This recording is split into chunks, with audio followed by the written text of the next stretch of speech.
पूरी सिंध जियां जामशोरो में भी गर्मी की शिदत में इजाफे बाद रहवासियुनि पारां थधियुनि शयुनि खे वापराइण में इजाफ़ो अची वियो आहे।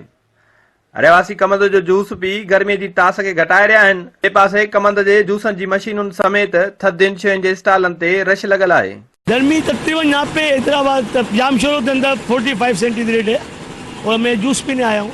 जूस से फायदा ये अपना ये गर्मी का दुश्मन भी है और इसे पीने सुकून भी मिलता है, जिगर ठंडा होता है इससे। जूस पीअण आया हूँ, ॾाढी गर्मी आहे सवा हींअर 5 मिंट बीठा हूँ, पगर सुकायोसीं, हींअर जूस पीअंदासीं, पोइ ॾाढी गर्मी आहे सवा, हे त गर्मी जो दुश्मन आहे बिल्कुलु ई। माशाल्लाह गर्मी घणी आहे, जूस में वॾो फ़ाइदो आहे।